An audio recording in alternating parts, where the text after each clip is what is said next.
미국의 동전과 지폐에는 이런 구절이 적혀 있습니다. In God we trust. 무슨 뜻입니까? 우리는 하나님을 신뢰하고 믿습니다. 이런 뜻이에요. 1800년대 중반에 이제 내전으로 인해서 분열과 또 아픔을 겪던 미국이 신의 보호 아래 우리 국가가 존재한다. 이런 의미의 이 문구를 좀 돈에다가 넣자. 이런 민원이 있었다는 거예요. 그래서 실제로 법이 통과되어서 처음에는 2센트짜리 동전을 시작으로 지폐까지 새겨졌다고 합니다. 다른 곳이 아니라 이 돈에 이런 문구가 새겨졌다는 것이 참 많은 생각을 하게 합니다. 과연 우리들은 정말로 하나님을 신뢰하고 또 믿는 그런 신앙을 잘 유지하고 있는가? 아니면 오히려 이 하나님을 신뢰합니다라고 써 있는 In God we trust, 하나님을 신뢰합니다라고 써 있는 이 문구가 새겨진 이 돈 자체를 그냥 믿음의 대상으로 삼고 있지는 않은지. 여러분, 오늘은 우리가 돈에 대한 이야기를 좀 나눠보고자 합니다. 오늘 우리가 나눌 이 본문은 성경 속에 있는 수많은 난제들, 즉 해석이 어렵고 그 의미를 파악하기 힘든 쉽지 않은 그런 본문 중에서 대표적인 본문이에요. 누가복음에는 예수님께서 말씀해 주신 비유가 많다고 말씀드렸죠. 오늘 본문 역시도 예수님께서 말씀해 주신 비유 이야기입니다. 자, 오늘 본문 누가복음 16장 1절 말씀 함께 읽어볼까요? 1절. 또한 제자들에게 이르시되 어떤 부자에게 청지기가 있는데 그가 주인의 소유를 낭비한다는 말이 그 주인에게 들린지라. 어떤 부자에게 재산을 관리해주는 청지기가 있었는데요. 이 청지기가 주인의 재산을 낭비한다라는 말이 주인에게 들렸어요. 2절 보니까 주인이 그를 불러 이르되 내가 네게 대하여 들은 이 말이 어찌 됨이냐? 네가 보던 일을 셈하라. 청지기 직무를 계속하지 못하리라 하니. 주인이 청지기를 불러서 얘기하는 거예요. 아, 이게 대체 무슨 일이냐? 너가 내 재산을 낭비한다는 그런 이야기를 내가 들었다.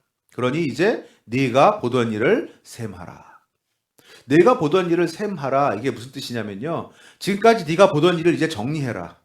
그리고 장부를 다시 넘겨라. 이런 뜻이에요. 청지기는 해고됐어요. 직장을 잃어버렸어요. 그래서 청지기는 다시 이렇게 생각했습니다. 야, 이거 어떻게 하면 좋지? 내가 땅을 파자니 내가 힘이 없고 빌어먹자니 참 부끄러워서 못하겠다. 그러다가 청지기에게 아주 좋은 묘안이 떠올랐어요. 청지기는 집 주인에게 빚진 사람들을 모두 다 불러들였습니다.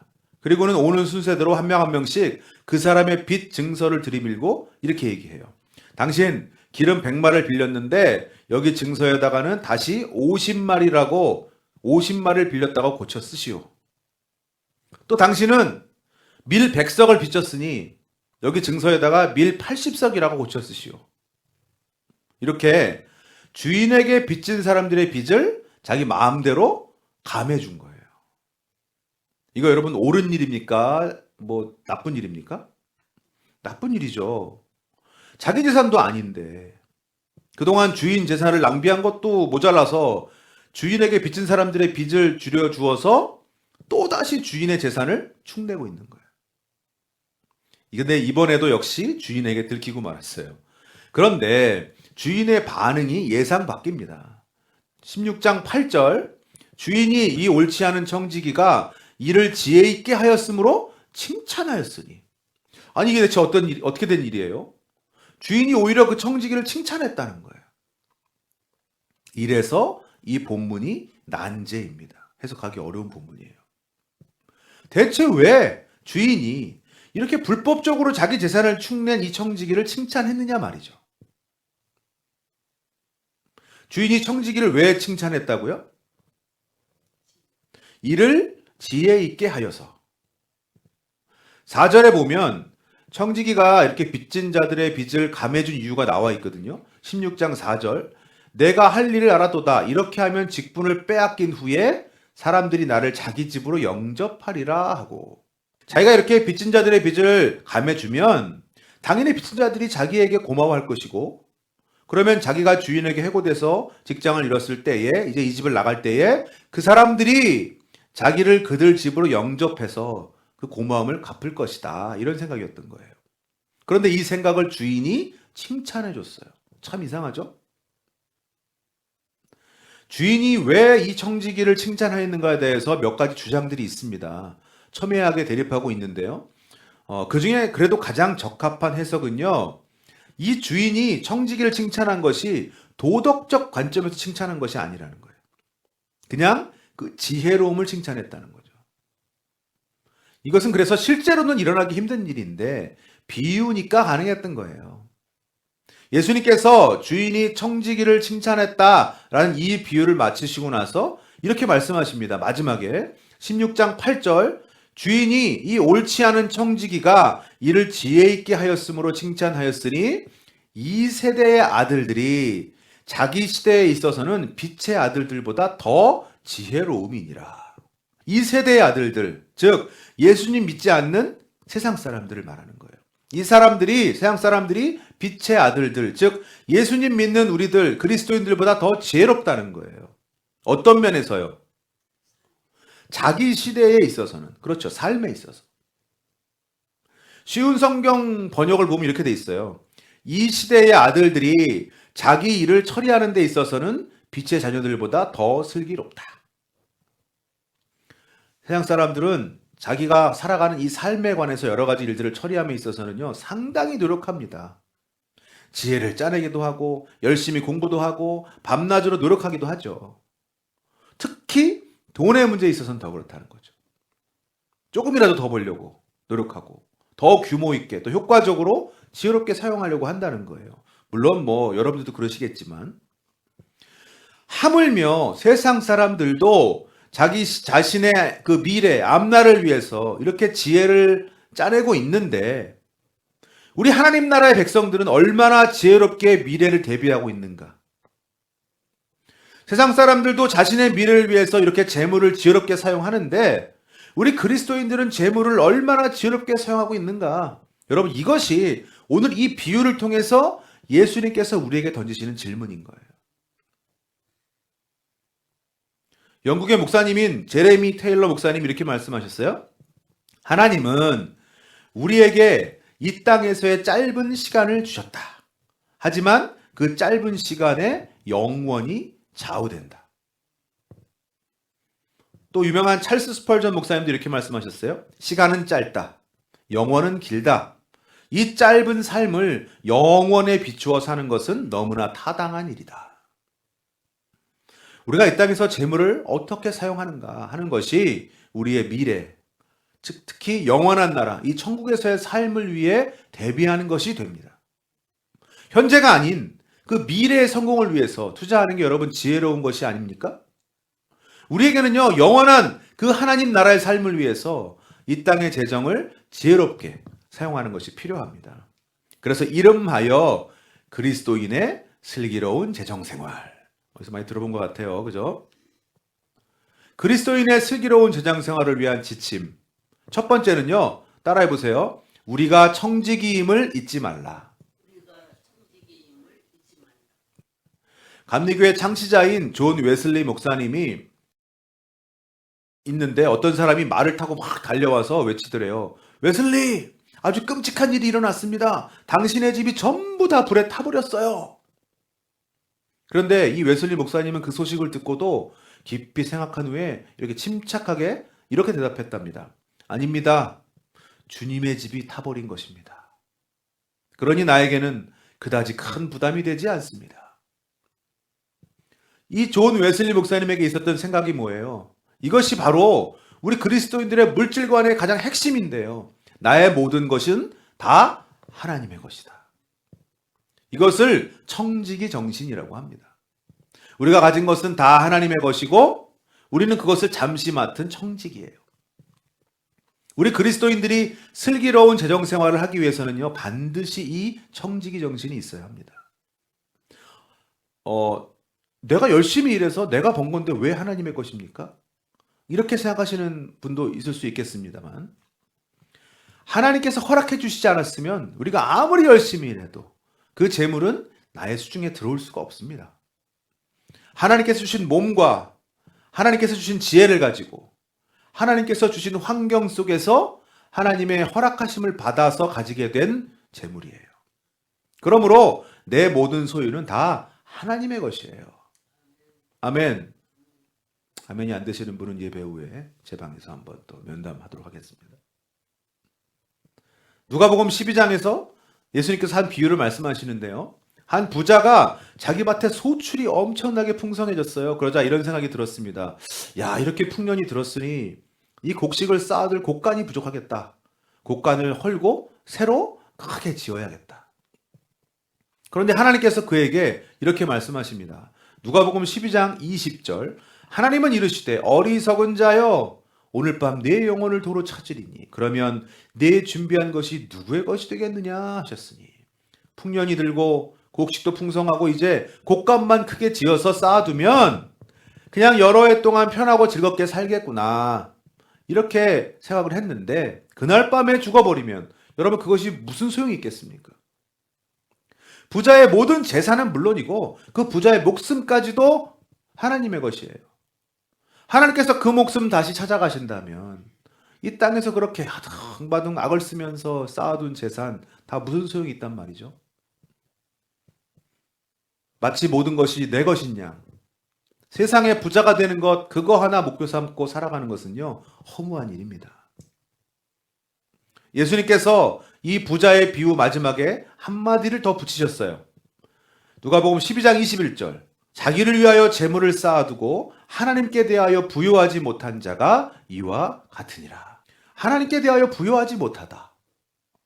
이 말을 영어 성경을 보면 not rich toward God 하나님께 대하여 부자가 아닌 사람으로 되어 있어요. 공동 번역을 보면 자기를 위해서는 재산을 모으면서도 하나님께 인색한 사람 이렇게 되어 있습니다. 돈은 많은데 그 돈을 그냥 자기만을 위해 쓰고 하나님의 일에 대해서는 한 푼도 쓰지 않는 인색한 사람이라는 뜻이에요. 여러분 분명 그 재물은 하나님 것입니다. 주인은 하나님이시고 자신은 그저 청지기일 뿐인데 주인이신 하나님의 뜻대로 사용하지 않고 그냥 종인 자기가 자기 마음대로 쌓아두고 자기 말로 위해서 사용하고 있는 거죠. 고린도전서 4장 7절 말씀 누가 너를 남달리 구별하였느냐 내게 있는 것 중에 받지 아니한 것이 무엇이냐 네가 받았은즉 어찌하여 받지 아니한 것 같이 자랑하느냐. 모든 재물의 주인은 하나님이세요. 우린 자랑할 것이 없어요. 우리는 그 주인의 재물을 맡은 청지기 종입니다. 그러므로 우리는 청지기인 우리 뜻대로가 아니라 주인이신 하나님 뜻대로 그 재물을 사용해야 합니다. 여러분 살아가시는 내내 이 청지기 정신을 잊지 않으시기를 바랍니다. 오늘 본문의 이 비유에 이어서 마지막에 예수님께서 이렇게 말씀하셨어요. 13절 누가복음 16장 13절에서 집 하인이 두 주인을 섬길 수 없나니 혹 이를 미워하고 저를 사랑하거나 혹 이를 중히 여기고 저를 경히 여길 것임이니라. 너희는 하나님과 재물을 겸하여 섬길 수 없느니라. 그리스도인의 슬기로운 재정생활 두 번째 지침은 따라해보세요. 두 주인을 섬기는 것은 불가능하다.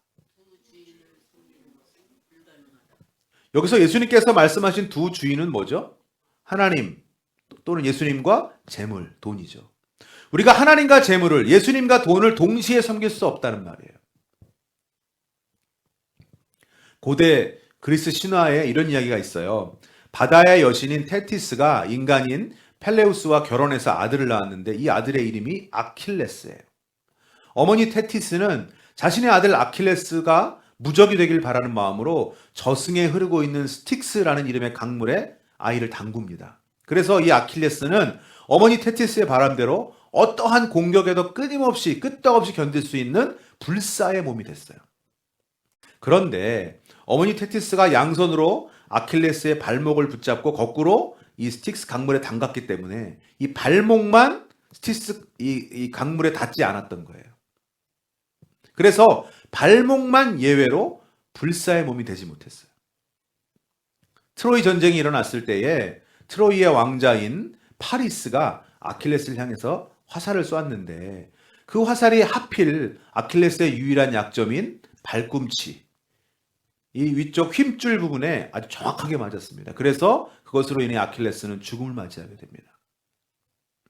물론 여러분 이것이 신화에 불과합니다만 이 신화로 인해서 누군가의 약점을 이야기할 때 우리가 아킬레스의 힘줄이라는 뜻의 아킬레스건이라는 말을 사용하게 된 거예요. 여러분, 신앙에도 아킬레스건, 약점이 존재합니다. 이상하게도 그거에 있어서만은 순종하기 힘든 것이 있어요. 그것에 대해서만은 내가 하나님 앞에서도 포기하기 힘든 게 있어요. 어떤 분들에게는 그것이 자녀입니다.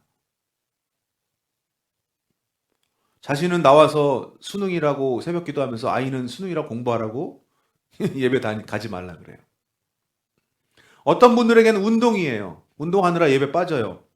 어떤 분들에게는 공부고, 저는 이해가 안 갑니다만, 어떤 분들에게는 여행이고, 어떤 분들에게는 성공이에요. 어떤 분들에게는 내가 높이 올라가는 거예요. 다 양보해도 이것만은 안 되는 거예요. 하나님보다 중요하지 않아 라고 말은 하지만 실제로는 하나님보다 우선시 여기고 있어요. 그런데 아마도 많은 사람들에게 그런 아킬레스건, 신앙의 치명적 약점으로 작용하는 것이 돈일지 않을까 싶습니다. 그대 앞에만 서면 나는 왜 작아지는가? 종은 한 주인만 섬겨야 됩니다. 다른 주인의 명령에도 귀를 기울이고 복종한다면 그 종은 분명히 잘못된 종이에요. 우리는 정말로 재물이 아닌 예수님만 주인으로 잘 섬기고 있을까요? 이렇게 생각하시는 분도 있을 수 있어요. 아니, 돈을 주인으로 섬기지만 않으면 되는 건 아닌가? 이왕이면 부자이면서 하나님도 잘 섬기면 더 좋은 건 아닌가? 맞습니다. 그렇죠. 너무 좋죠. 하지만 이것은 정말로 어려운 일입니다. 작가인 켈빈 밀러라는 사람이 이렇게 말했어요.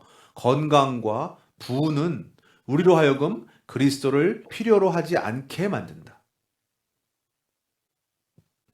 우리는 우리의 형통한 삶과 풍요로운 삶 속에서는 예수님을 필요로 하지 않는 경우가 너무나 많습니다. 만약 두 주인을 섬길 수 있다면, 재물과 또 하나님을 동시에 섬길 수 있다면, 여러분 형통한 삶일 때에도 더욱 하나님을 잘 섬겨야 되겠죠? 풍요로운 삶일 때 더욱 신앙이 깊어져야 되겠죠? 그런데 그렇든가요? 형통하고 풍요로워지면 하나님을 떠나고 결국에는 고난과 결핍에 이르러서야 다시 그냥 하나님을 찾았다는 그런 사람들의 간증이 얼마나 많습니까? 부자로 사는 것이 죄가 아닙니다.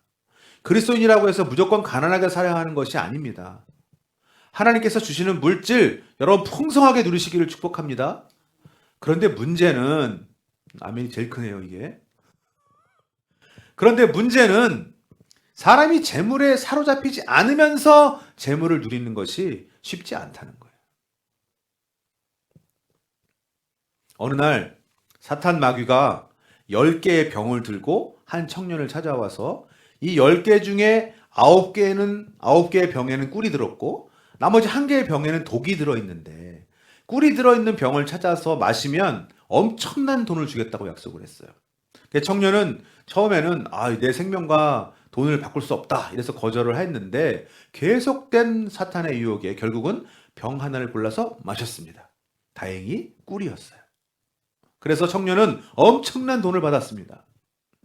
사탄은 그 후에 또다시 나타나서 그 마셔버린 병 1개를 제외하고 이제 9개의 병 중에 또 독에 들어있는 하나의 병을 피해서 다른 또 꿀이 들어있는 병을 찾으라고 말합니다. 또다시 돈을 주겠다고. 이렇게 계속된 도전을 통해서 청년은 또 계속 꿀이 들어있는 병을 찾는 데 성공했고 아주 엄청난 돈을 쌓아갈 수 있었어요. 그런데 청년은 이렇게 번 돈으로 방탕한 삶을 살았고 결국은 술과 마약에 찌든 그런 병든 삶이 되고 말았습니다. 결국 이제 남은 병은 2병입니다. 다시 엄청난 돈을 받느냐 아니면 죽음을 맞이하느냐, 50%의 확률이에요. 이제는 나이가 들어서 노인이 된 청년이 두려움에 떨었지만 결국은 1개의 병을 골라서 마셨습니다. 이번에도 역시 꿀이 든 병이었어요. 노인이 외쳤어요. 야, 나는 승리했다. 나는 이겼다. 끝까지 살아남았다. 어서 돈을 내놔라. 그런데 사탄이 그 마지막 하나 남은 독이 들어있다고 한 그 병을 자기가 마셔버리면서 이렇게 말하는 거예요. 하하하, 처음부터 독이 든 병은 없었다. 하지만 너는 이미 돈이라는 독약에 죽어가고 있지. 너는 그동안 계속 승리한 것이 아니라 계속해서 패배해온 것이다. 여러분, 돈은 좋은 겁니까? 나쁜 겁니까? 돈은 사실 중립이에요. 돈을 많이 벌고 가지는 것이 죄가 아닙니다. 우리가 돈을 소유하는 것이 잘못된 것이 아니라 돈이 우리를 소유하는 것이 잘못된 거예요. 돈이 악한 것이 아니라 돈을 사랑하는 것이 악한 겁니다. 디모데전서 6장 10절 말씀 함께 읽어볼까요? 돈을 사랑함이 일만 악의 뿌리가 되나니 이것을 탐내는 자들은 미혹을 받아 믿음에서 떠나 많은 근심으로써 자기를 찔렀도다. 그리스도인들이 돈을 멀리해야 되는 게 아니라 올바르게 사용해야 하는 거예요. 그러면 우리는 돈을 어떻게 사용해야 될까요? 돈을 주인으로 삼지 말고 진짜 우리 주인이신 하나님을 주인으로 삼고 하나님의 뜻을 이루는 그 방향으로 돈을 써야 되겠죠. 어떻게 하면 될까요? 마태복음 19장에서 한 청년이 예수님을 찾아왔어요. 자기는 그동안 율법을 다 지키려고 노력한 사람인데 이제 또 무엇을 더 하면 되겠느냐라고 물어봤습니다. 예수님께서 이렇게 대답하셨어요. 마태복음 19장 21절, 예수께서 이르시되 네가 온전하고자 할진대 가서 네 소유를 팔아 가난한 자들에게 주라. 그리하면 하늘에서 보화가 네게 있으리라. 그리고 와서 나를 따르라 하시니. 어떻게 하라고요? 재물을 팔아서 사람들에게 나눠주라는 거예요. 하지만 이 청년은 그렇게 하지 못했고 결국은 예수님을 떠나버렸습니다. 재물이, 돈이 이 청년의 아킬레스건이었어요. 우리의 복들이, 우리의 재물이, 우리 돈이 우리의 약점이 되지 않는 방법, 아킬레스건이 되지 않는 방법, 우리가 재물을 섬기지 않는 방법, 그것이 무엇이냐? 그것은 바로 나누는 겁니다. 베품이에요. 그리스도인의 슬기로운 재정생활 마지막 세 번째 지침 따라해보세요. 무조건 베풀라. 별로 이렇게 따라하고 싶지 않아 하시는 것 같아요. 제일 작아요. 아까 돈에 아멘 하신 거하고 비교할 때. 여러분, 재물이 내 신앙을 위협하는 약점이 되지 않으려면요, 베풀고 나눠야 돼요. 돈을 어떻게든 더 모아둘까, 어떻게든 더 많이 쟁여둘까 하기보다 어떻게 하면 하나님께서 주신 이 재물의 복을 하나님의 뜻에 따라서 어떻게 베풀 수 있을까를 고민해야 됩니다. 여러분들 그리스도인이시잖아요. 많은 그리스도인들이 사실 어느 정도 분명히 양보합니다. 사회에서 가장 좋은 일 많이 해요. 여러분들 헌금도 내고 남을 도울 마음도 있어요. 다른 사람 위해서 내 시간, 내 노력, 내 능력, 내 돈 어느 정도 나눌 용의가 있어요. 그러나 그것은 절대로 내가 가진 것에 영향을 미치지 않는 범위 내에서만이죠. 내가 누리고 있는 이 복들을 어느 정도 다른 사람에게 나눠줄 수 있지만 어느 정도까지만이에요. 내가 생각하는 기준을 넘어서 더 나누어야 할 일이 생기면 그때부터 근심하기 시작하는 거죠. 고민하기 시작하는 거죠. 누가복음 19장에 보면요, 이 부자 청년과 다르게 나눔을 실천한 사람이 있습니다. 예수님께서 여리고라는 마을로 가셨을 때 한 사람이 예수님을 너무 보고 싶어 했어요. 그래서 예수님을 보고 싶지만 키가 너무 작아서 예수님이 보이지 않아서 주변에 있던 한 나무에 올라가서 예수님을 보았습니다. 그날 그의 집에 예수님께서 묵으셨고 삭개오는 예수님을 영접했어요. 누가복음 19장 2절, 삭개오라 이름하는 자가 있으니 세리장이요 또한 부자라. 이 당시 세리는 아주 돈에 눈이 먼 사람들이었어요. 그런데 삭개오가 변했습니다. 우리 삭개오가 달라졌어요.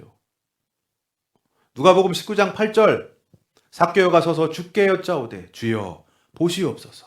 내 소유의 절반을 가난한 자들에게 주겠사오며 만일 누구의 것을 속여 빼앗은 일이 있으면 네 갑절이나 갚겠나이다. 할렐루야. 그동안 부자 세리였던 삭개오에게 주인은 돈이었습니다. 그런데 삭개오는 이제 돈이 아니라 예수님을 섬기기로 한 거예요. 그리고 그런 자신의 이 결심을 다시 약화시킬 수 있는 자기의 약점 아킬레스건을 제거했어요. 베품이라는 방법으로, 나눔이라는 방법으로. 오늘 우리 본문이 난제로 여겨지는 이유 중에 또 하나가요, 바로 9절 말씀 때문이에요. 오늘 본문 16장 9절 말씀 읽어볼까요? 내가 너희에게 말하노니 불의의 제물로 친구를 사기라. 그리하면 그 제물이 없어질 때에 그들이 너희를 영주할 처소로 영접하리라. 불의의 제물로 친구를 사기라. 아니, 다른 분도 아니고 예수님인데 예수님께서 어떻게 이 불의의 제물, 나쁜 제물로 친구를 사기라고 말씀하셨을까요? 그래서 뭐라고요? 난제다. 여러분, 여기서 불의라는 말을 우리가 잘 알아야 되는데요. 이 번역 때문에 그래요. 불의라는 말이 헬라어로 아디키아스라는 말인데요. 물론 의롭지 못하다, 올바르지 못하다라는 뜻입니다.